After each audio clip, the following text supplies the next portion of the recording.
आदमी रहा करता था। वो अपनी पत्नी मीना के साथ खुशी से जीवन बिताया करता था। एक बार जब धान की रोपाई चल रही थी, सभी तैयार होकर खेतों की तरफ जाने लगे। मैं जा रहा हूँ खेत पर, तुम बाद में आ जाना खाना लेके, और भाग्यवान जरा लस्सी भी लेती आना थोड़ा सा। ठीक है, आप जाइए, मैं ले आऊंगी।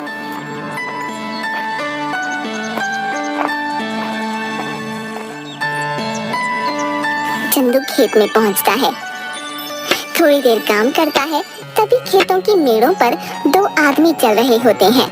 उनमें से एक आदमी छाता लेकर चल रहा होता है, जमींदार करोड़ी मल और उनका मुंशी बाबूलाल।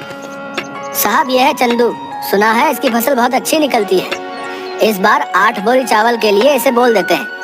करीब है, 2 पैसा कमा लेगा तो दुआ ही देगा। ठीक है बाबूलाल, जाके इसे बता दो। जी मालिक। अरे ओ चंदू, सुन तो। क्या बात है बाबूलाल भाई? जमींदार साहब तुझसे मिलना चाहते हैं। मुझसे मिलना चाहते हैं? क्यों?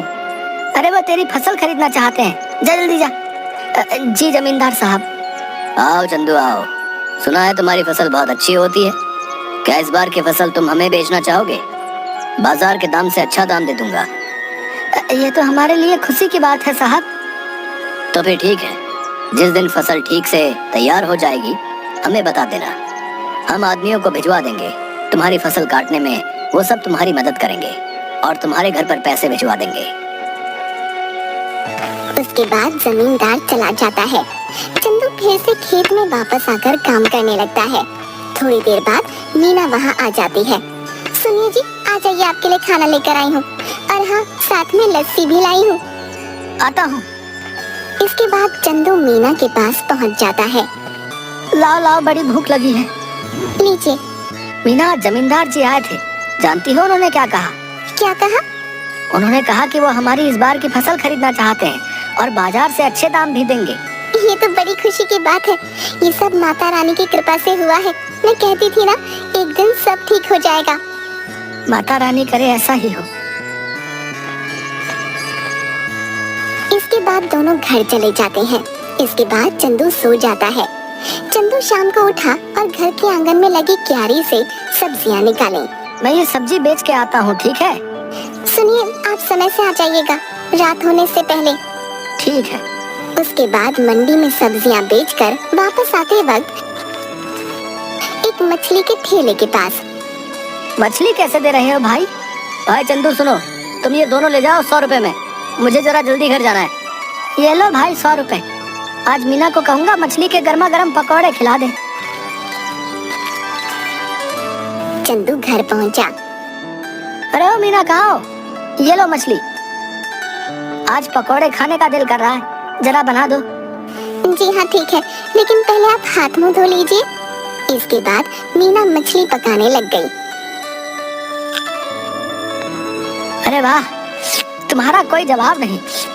आहा, क्या पकौड़े बनाए हैं, वाह वाह वाह। इसी तरह कई महीने बीत गए। चंदू के खेतों में सोने की तरह चमकने वाली फसल तैयार हो गई। मीना, मैं खेत में जा रहा हूँ, जमींदार के आदमी पहुँचते ही होंगे। ठीक है। चंदू खेत में गया। चल चंदू, तैयार हो जा, बहुत काम करना बाकी है आज। जमींदार के आदमी वहाँ पहुँच गए। चलिए सब काम पर लग जाते हैं। सेठ ने कहा है जल्दी से सारा काम निपटा कर फसल चंदू के घर पहुँचा देना। सबने मिलकर फसल काटी और 8 बोरियां तैयार कर दी। तभी वहाँ मीना आई।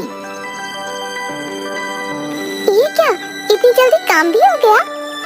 मीना, इसीलिए तो कहते हैं कि एकता में बल है। जो काम मैं अकेला 2 दिन में करता, वो हम 4 लोगों ने मिलकर कुछ ही टाइम में कर दिया। इसके बाद सबने मिलकर बोरियां चंदू के घर तक पहुंचा दी। हम सब कल आके ये बोरियां सेठ के घर ले जाएंगे। चलिए हम चलते हैं। चलो, आज का काम भी खत्म हुआ, बस अब कल का इंतजार है। उसने सारी बोरियां घर में रख दी। तभी आधी रात को चंदू के घर के बाहर कुछ चोर बात करते हुए। सुनो सबके सब, ध्यान से घुसना। अगर हम खाली हाथ लौटे तो सरदार हमें छोड़ेंगे नहीं। सब धीरे धीरे चंदू के घर से सारी बोरियां चुरा कर ले गए। अगली सुबह चंदू की बीवी सुनिए जी, उठिए, देखिए क्या हो गया। क्या हो गया? चंदू उठिए, उठिए ना। क्या बात है भाग्यवान, ऐसा क्या हो गया जो तुमने सारा घर सर पर उठा लिया है? गोदाम से सारी बोरियां चोरी हो गई हैं। क्या चोरी? कहाँ पे? गोदाम में आइए और खुद ही देख लीजिए। हे भगवान, ये क्या हो गया? जमींदार जी के आदमी कभी भी आ सकते हैं। माता रानी, मैंने किसी के साथ कुछ बुरा नहीं किया, फिर भी मेरे साथ ही क्यों? चंदू घर की सीढ़ियों पर बैठ जाता है। चंदू की आंखों से आंसू आ रहे थे। तभी वहाँ जमींदार के आदमी आ गए। अरे भाई चंदू, बोरियां तैयार है ना? नहीं भाई, कल रात को ही किसी ने अनाज की बोरियां चोरी कर ली हैं। ये क्या कह रहे हैं भाई? जमींदार जी कहीं गुस्सा ना हो जाए।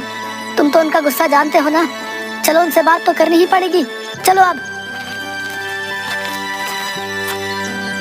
चंदू बाबूलाल के साथ जमींदार के घर गया। क्या चंदू, तुम सब खाली हाथ क्यों आ रहे हो? जमींदार जी, कल रात को हमारे घर में चोरी हो गई। सुबह देखा तो गोदाम से सारी बोरियां गायब हो चुकी थी। कहीं तुमने किसी और को तो बेहतर दाम के चक्कर में नहीं बेच दी? नहीं जमींदार जी, मैं सच कह रहा हूँ। सेठ जी, एक ही गांव में रहना है हम सबने। भला झूठ बोल के कितने दिन बच पाऊंगा? ठीक है, लेकिन अगर मुझे पता चला कि तुमने किसी और को दिया है, तब देखना कि मैं क्या करता हूँ। कुछ दिन तक चंदू और मीना दोनों उदास थे। चंदू सब्जियों को बाजार में बेचता और जो भी कमाता उसे बहुत ध्यान से खर्च करता। चंदू खाना खाने बैठा। सुनिए ना, कितने दिन हो गए हमें इस तरह सब्जियां बेचते हुए, लेकिन हमारा घर मुश्किल से चल पा रहा है। घर के भी हालात ठीक नहीं है। हमारा गुजारा सिर्फ सब्जियां बेचकर नहीं हो सकता। पहले तो अनाज बेचकर हम अच्छे खासे पैसे कमा लेते थे, जिसमें साल भर थोड़ा थोड़ा करके घर चल जाता था। लेकिन अब तो हमें अगली फसल के पक जाने तक इंतजार करना होगा। आप बताइए ना, ऐसे कैसे घर चलेगा? मैं जानता हूँ, लेकिन मैं क्या करूँ, समझ नहीं आ रहा। अचानक चंदू थाली में रखा अचार रोटी के साथ खाने लगता है। अरे भाग्यवान, अचार! क्या अचार? क्या मतलब है? मैं आपको अचार की तरह दिखती हूँ? आप मेरे बारे में ये सब सोचते हैं? नहीं भाग्यवान, मैं तो कह रहा था कि हमारी समस्या का समाधान है ये अचार। कैसे? मेरी बात सुनो ध्यान से। तुम अचार बनाना और मैं अचार लोगों के घर जाके बेचूंगा। पहले हम लोगों का अचार का स्वाद चखाएंगे, उन्हें पसंद आया तो वो खरीद लेंगे। अगर पसंद नहीं आया तो? अरे कैसे नहीं आएगा? मेरी मीना ने जो बनाया है, अंग्रेजी में क्या कहते हैं, फंटास्टिक अचार बनाती हो तुम। है आपने अंग्रेजी कब सीखी? तुम मुझे कम मत समझो। What are you doing? I am very well. देखा? आप तो बड़ी अच्छी अंग्रेजी बोल लेते हैं। दोनों हंसने लगते हैं। इसके बाद मीना अचार बनाने लगी और मीना ने अचार डिब्बों में पैक कर दिया और चंदू चल पड़ा साइकिल लेके। चंदू एक घर पर जाकर रुका। घर पे कोई है भाई? अरे चंदू भैया, आप यहाँ कैसे? ये क्या ले आए? अचार बेचने का काम शुरू किया है, इसीलिए घर घर जाके बेच रहा हूँ। अचार खरीदना चाहेंगी? जरूर, जरा चखाना तो भैया। औरत ने अचार चखा तो उसे बड़ा पसंद आया। भैया ऐसा करो, 1 किलो दे दो। कितना हुआ? 150 रुपए में। ठीक है भैया, अभी पैसे लेकर आती हूँ। चलता हूँ बहन। ऐसे करते करते चंदू दूसरे घर गया। रमेश भैया घर पे हो? अरे चंदू, तू कैसा है भाई? और कैसा चल रहा है सब? उस चोरी के बारे में सुनकर बहुत बुरा लगा यार जान के। जाने दो भाई, क्या कर सकते हैं। अच्छा ये बताओ, अचार खरीदते हो बाहर से? हाँ क्यों? मैंने अचार बनाना शुरू किया है। क्या बात है, जरा चखा दो। चंदू ने उसे थोड़ा सा चखने को दिया। अरे वाह, किसने बनाया? मीना ने।